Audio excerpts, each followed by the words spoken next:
Today's sermon, I really went before the Lord and I said, what do you want me to do? And he started going down and pointing things out. And now I understand why. Christmas is a time where we're supposed to be full of joy and family and all those things. The reality is for most, Christmas is a time of torment. It's a time of unrest. Anybody in the medical field will tell you Christmas is a terrible time for a lot of people. They don't understand the turmoil in their heads. They don't understand the fight. It's a rough time. So today, I want to share something. And throughout my message, if I had to put a title on it, I'd put Watch Your Heart. We're going to close and I'll button it all up at the end. But just watch your heart. I'm going to show you some examples. And as we go through this, okay, the big idea is this will all end. This week, it's been an interesting week for me. Two very dear friends had to make a huge decision in their lives. People that are very close to me, I trust, and I allow to speak into my life. Interestingly enough, two very dear friends of mine made a decision this week to give up their driver's license. And I thought about that because I'm 50 years old and, another 25 years, my two girls will be sitting having a talk with me saying, Dad, do you think it's time maybe let somebody else drive? How am I going to deal with that? Interestingly enough, one of my dear friends had a very bad accident. And, there was some times before where there was discussion about giving up his license, and he chose not to. Had a very bad accident. The other individual, by the grace of God, just shut everything down. Nobody was hurt. No, not a big deal. There's always two ways of looking at things. And today, I'm going to show a story out of the Bible. I'm going to open up something, a teaching that Jesus did. And if there's one thing I'm learning about teaching and about following the Lord at a different level, he never really said a lot of words. He got right to the point. And sometimes that's the best way to be. Today we're going to look now, there's just a little flaw. Just remember this as we go through. Because I think this will all end. I think if we were honest with ourselves and we had a show of hands, I don't believe in that. But if we had a show of hands, everybody in this room's been hurt. That's a safe assumption. You put this many people. Everybody has gone through a period, either walking with the Lord or prior to their relationship with the Lord, where they haven't understood something. And it's hurt. And you've looked at other people and you've been envious, you've been angry, you've been jealous. It's not supposed to happen to good, saved folks, but it does. Come on.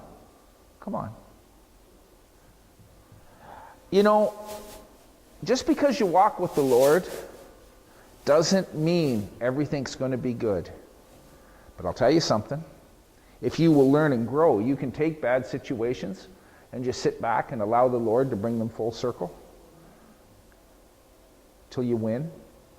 But let's look at a story in the Bible. Now, I made a mistake in Steve, who's just amazing. I put John. Now, he's got the right scriptures. Unfortunately, we are going to be in Luke 16, starting at the 19th verse. Up here, it will say John, but just ignore John, and it's supposed to be Luke 16, 19. We're going to study from 19 to 31. We'll be reading out of the Amplified Bible. Now, what I want to do today, it is not realistic for a pastor, for any man of God to stand up and say, well, come to the Lord, your life's going to be just a bed of roses. Isn't going to happen. The Bible says exactly the opposite. The troubles of life come to all. Now, you can learn and grow in the goodness of God, and through His grace and His mercy and His peace, all the things in favor that Rachel touched on this morning, you will get to the point where when the huge monumental things come out of left field and smack you, you can just learn to stand your ground. And every attack of the enemy, you get wiser and wiser. And you learn and grow in God. You get to the point where it doesn't affect you. But certainly, if you're honest with yourself, in my personal walk with the Lord, there's been times where I've been very hurt, I've been confused, I've been angry, I've been lied to, I've been lied about, you know. And all these things will basically, at one point or another, the common denominator that I find that flows through everybody that walks with the Lord for any period of time, especially those that are called into the ministry, you'll go through a period where you want to give up. You'll go through a period where it just doesn't make sense. And you start to question, is this really worth it? Now there's three things that form our perspective: our past, our present tense, and the fear of the future. I shared in my testimony earlier that my wife and I decided to move into a different realm of giving this year. We're seeing the rewards of that. Had I sat and thought about my future, we would have never done what we did. But we decided that we couldn't go back. And you can't stay neutral when you walk with the Lord. You've got to keep going forward. So if you're sitting here today and you have a smile on your face, but really inside you're full of turmoil, you don't really understand the fullness of all that Christ has done, there's no shame in that. I was saved a good 10 years before I really relaxed at Christmas and figured out that there are fantastic people out there. It's a process. We're all supposed to be happy at Christmas. Sometimes exactly the opposite happens. But let's look at Luke. Let's get into there. I guess I can read it up here. We're going to compare two people today. This is the story Jesus taught. There was a certain rich man who habitually clothed himself in purple and fine linen, and reveled and feasted, and made merry in splendor every day. Steve, just back up just a minute. I just want to just explain a few things. Now, habitually simply means repeatedly, constantly. Okay? He constantly clothed himself in purple. Back in the day, if you wore purple, it was a sign of importance. It was a sign of wealth. Okay? If you pull into a parking lot now with an $85,000 or $100,000 car, everybody kind of goes, wow. Well, back then, if you walked through the marketplace and you wore purple, especially, good purple, it meant, So basically, we can say that this man had it. He dressed well, he partied hard, and every day was just joyous. I think we all know people like that. I think we've all had those people in our lives. Go on to the next verse, please. Here's our contrast. And at his gate there was carelessly dropped down and left a certain utterly destitute man named Lazarus, reduced to begging alms and covered with ulcerated sores. Now just leave that up there for a minute. We're going to go through this one too, just to get the whole thing. Okay? I'm not going to go there, but let me give you a piece of advice about walking with the Lord. There's three things you never mess with. You never mess with children. You never mess with widows. Okay? Don't do bad things to children or widows. The third thing, if you want to grow in the Lord, never do bad things or blow off people that are down on their luck, for the lack of a better way of putting. That's a worldly term. Never, you see, somebody carelessly dropped this guy. Okay? They didn't know what to do with him. So they just said, let's deposit him there, and maybe this rich man will have mercy on him.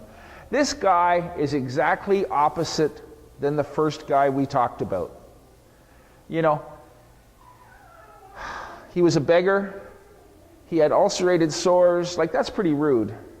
That's bad. It doesn't get much worse than that. Go on to the next verse, please. And all he wanted to make him happy was the crumbs, you see. And he eagerly desired to be satisfied with what fell from the rich man's table. And if he hasn't got quite enough injury and insult in his life, moreover, the dogs even came and licked his sores. Now, you don't get much different than those two people.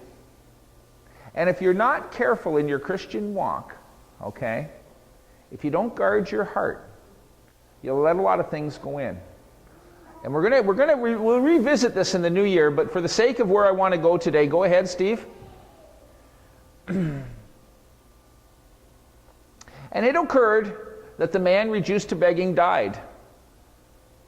We're all going to die, people. You know that? I promise you. We'll all die. Now watch. And was carried by the angels to Abraham's bosom. The rich man also died and was buried. Go figure. You see that? See that? The rich man who had everything died. The poor man who had nothing died. Let's keep going. Here we go. The rich man. And in Hades, the realm of the dead, being in torment, he lifted up his eyes and saw Abraham afar off, and Lazarus was in his bosom. Let's talk about what happened here. We all know people who seemingly have everything. It's pretty hard to live in North America and not have or been in somebody's house that has a tremendous amount of means and money and wealth. You know, whether they're your personal friends or not, we all know people. We've all driven by the $9-10 million homes, which are not uncommon anymore. You know, we've all seen this. I've been in Florida, in some of the most prominent places in Florida, and it's not uncommon for a home to have $3 to $5 million spent on landscaping. You know, tremendous wealth. But in the end, does it really mean anything? The individual is going to die who owns that. So you see, the rich man, he's now in hell, and he's in torment. I got to learn how to pronounce that word. He lifted up his eyes and saw Abraham far away and Lazarus in his bosom. Go ahead to the next verse. And he cried out and said, Father Abraham, have pity and mercy on me, and send Lazarus to dip the tip of his finger in water and cool my tongue. Now this man had everything. He had everything life could give him. See that? He didn't have much mercy in him, though. He didn't have much compassion, because if he did, it would have meant nothing for this man to send a meal out to his gate. You see? And look what he's reduced to. All he wants, you know, he doesn't even want a glass. He doesn't want to believe for that. He'd be happy if he could just get a tip of, you know, just a little drop of water. To dip the tip of his finger in water and cool my tongue, for I am in anguish in this flame. But Abraham said, Child, remember that in your lifetime, that you in your lifetime fully received what is due you in comforts and delights, and Lazarus in like manner the discomforts and distresses. But now he is comforted here, and you are in anguish. I want you to think about something. We live in a country where there's a lot of social systems. Nobody in North America will be dumped outside a gate begging. You know, the ambulance will come and scoop you up. But the point I want to make is that sometimes, as believers, we go through things and we look at other people, and if we're not careful, if we don't guard our heart, we will allow things to creep in. And it happens over a period of time, and we will literally get to the point where we will start to harden our heart. Every individual in the Bible, every man of God that's listed and woman of God that's listed, all has had tests and trials. And it's so easy for us as believers to look at the neighbor and say, well, they're prospering. They have this and they have that. But I wonder, do they have peace? I wonder, do they have joy? I wonder, do they know that there's a Savior? All those things I would question. But certainly in the end, one thing is for certain, whether you're wealthy or you have nothing, you will die. And it is so important to guard your heart. So when indeed that happens, Christ can receive you with great joy. Do you understand what's important here? Go on to the next one. And beside all this, between us and you, a great chasm has been fixed, in order that those who want to pass from this place to you may not be able, and no one may pass from there to us. The Bible makes it clear it is appointed once for a man to die and then judgment.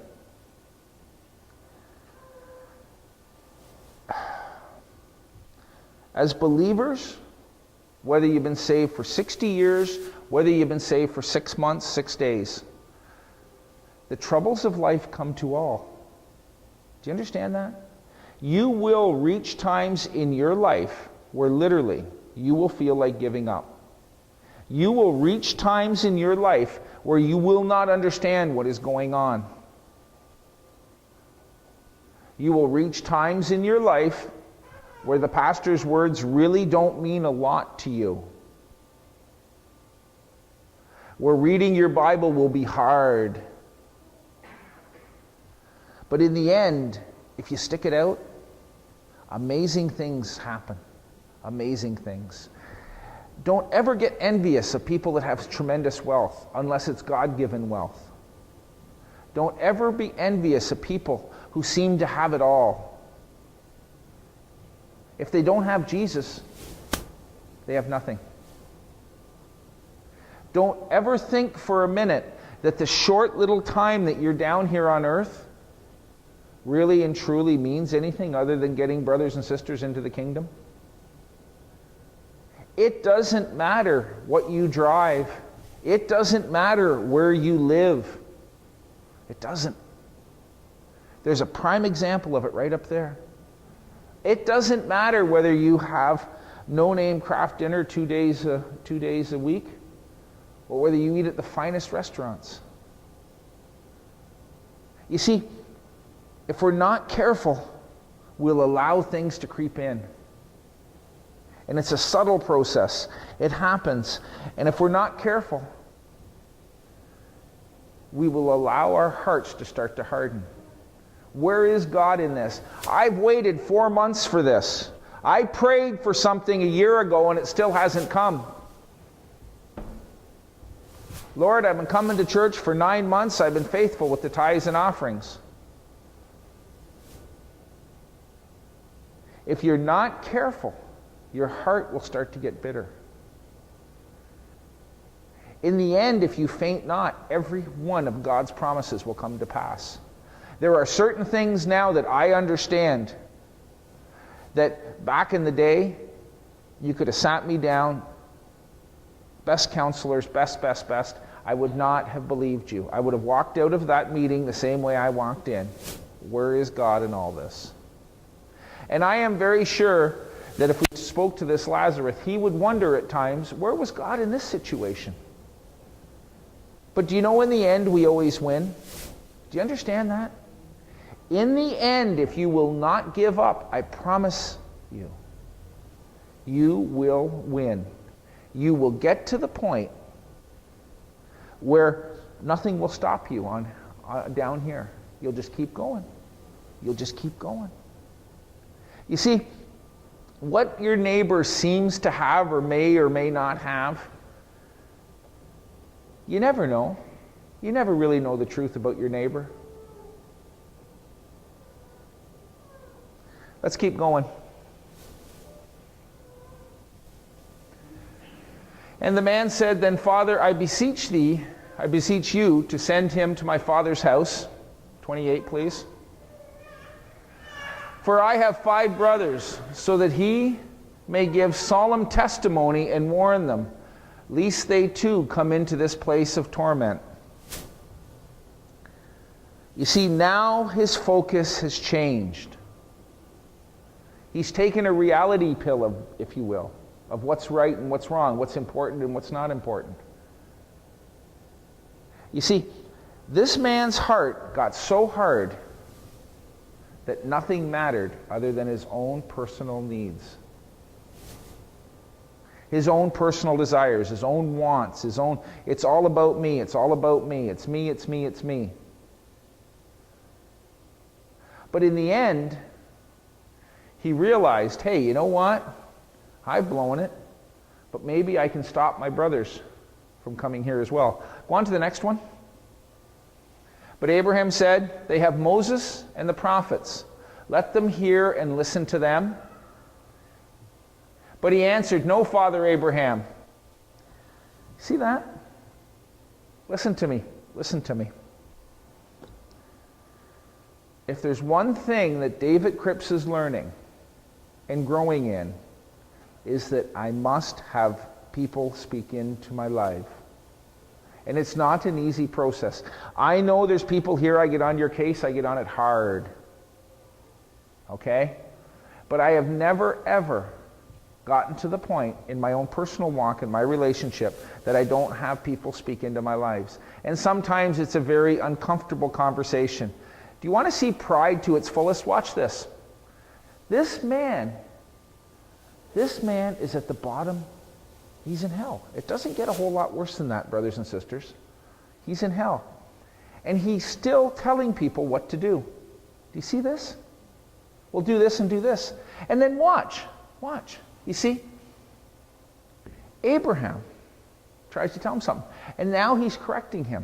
Do you see how much pride and arrogance is there? It's phenomenal.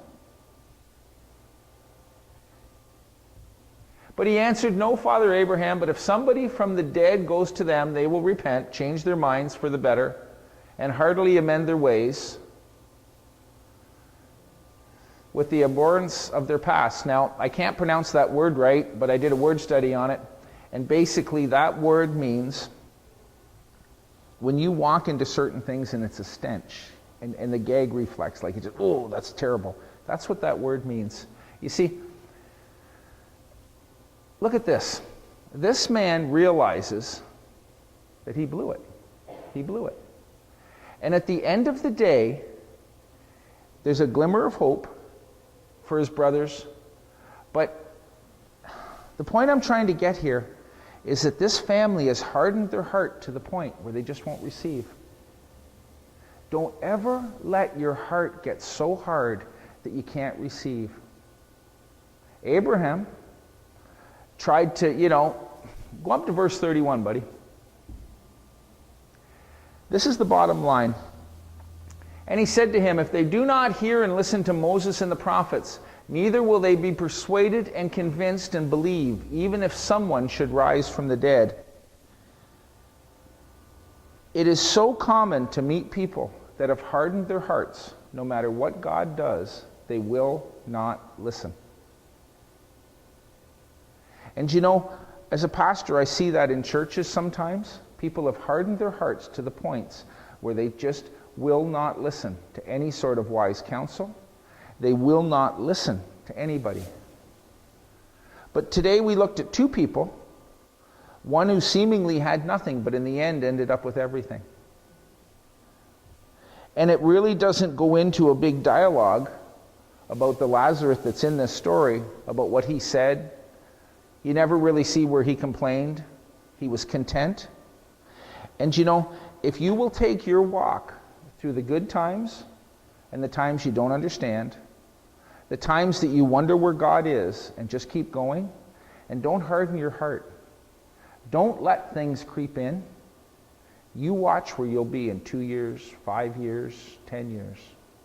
It's so easy as believers to allow things to creep in. We're going into the Christmas season. It's supposed to be a time of joy and everything. In reality, I think there's very few people that fully understand it. The world is full of hurting people that have been hurt, that don't understand the true meaning of Christmas, don't understand a lot. And the reality is the churches are full of people that would fit that description too. So, I encourage you, don't look at your situation in the natural. Don't compare yourself to other people. As believers, we're a peculiar people. We do things that maybe your friends in your family think are strange. Why would you come to church on a Sunday morning? The pillow feels awful comfortable. Why would you give offerings? Why would you do this? Why would you do that? Why would you go clean the church on a Saturday afternoon when there's a good TV show on? And that's only scratching the surface of what we do. But in the end, if you don't harden your heart, you'll win. And you'll win at an incredibly high level. My brothers and sisters, the Bible is full of stories of contrast. They're contrasts that cuts right to the heart of the matter. And for those that will study them and learn from them and grow in them, it will start a process that will change your life. There is nobody going into this season that has ever once accepted the Lord into their life that should not have joy, should not have peace, should not have family. Because if you're not growing in the Lord, eventually you'll reach a point where you'll start to go backwards. And that's a crazy, crazy game to play. So, this thing is set up so that when you're down here this short little time, and the older you get, you realize how short of time we actually have down here. Be sold out for the Lord. It doesn't matter what you have. It doesn't matter the sacrifices you do for the Lord. You will never, ever come up short. When you have opportunity to help somebody, do it. Do it. You know, we're going to learn a little bit about what's important to the Lord, the things you do and the things you don't. I quickly touched on you never mess with children. You never mess with widows. And certainly if somebody is down, you just don't dump them off. I challenge you this year, in the closing of this year, if you do not have joy and peace, come and let me pray for you. If you have tremendous need in your life, come and let's talk. Because in the end, we win. We win. That's a given. Time and time and time and time again in the Bible, there's examples of where we win. But just guard your heart going into this season that you don't get bitter. Don't let your eyes fall on, other people. We made a decision in our house. All our Christmas gifts, our total budget was $300 this year in our house for Christmas gifts. That's all our relatives, that's our kids, that's everybody. And all our gifts are on a thing not as big as this table. And Christmas morning, we're going to get up at 7 o'clock and we're going to go to Windsor. And we're going to work in a food line for some people. Okay? And why are we doing this? Because I just said we've had the best year in business we've ever had. Okay? Well, why are we doing this? Because I remember a time where I was on the other side of the table, going down through a food line. I remember that. I remember that distinctly. And I'm determined not to let that little thing of selfishness creep in. I'm determined that my girls, they have friends whose parents go to Hawaii. And when they come back, and Hawaii isn't like going down on you can go on a 5-day trip for $1,300 now, But they go to Hawaii, and then they go on an Alaskan cruise, and they come home and they tell me this. And I say, that's nice. That's nice, And then it kind of, then through a course of the conversation, oh yeah, well, so-and-so's that their dad's this, oh, they're divorced. And then it just starts, The point is that as believers sitting here today, you can make a decision to be sold out for the Lord, the things of the Lord, and you will never come up short. You will never come up wanting. If you will keep your eyes focused on the Lord and the things that He has and the promises of His Word, you will eventually reach a point where the blessings will overtake you. You will reach a point where nothing else matters. I am amazed at what God has done in my life this year. Simply told, I have had the best year of my life. God has surrounded me with friends and family. God has taken the burden of my business off my shoulders.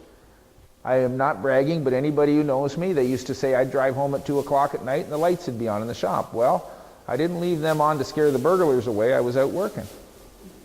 And you see, I was on a treadmill. And the older I got, the harder I worked and blah, blah, blah.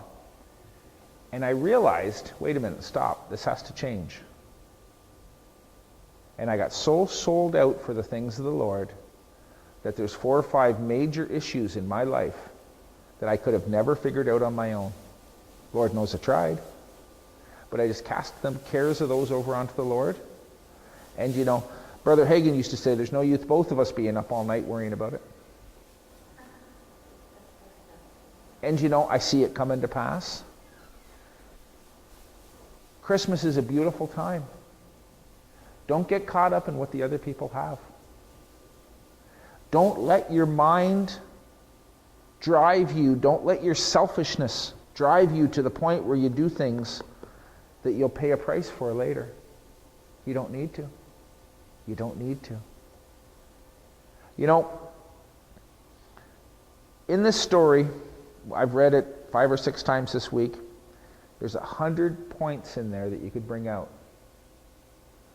But if there's one thing I want you to realize, that no matter what you're going through, there's always one worse off. There is nobody in this room that has to beg the way he did. There's nobody in this room that has dogs coming licking the sores. So there's always one worse off. Okay? If you will allow the Holy Spirit to lead and guide you, He will take you on an adventure. It'll be a season of your life, and you will come out the other side blessed. Blessed.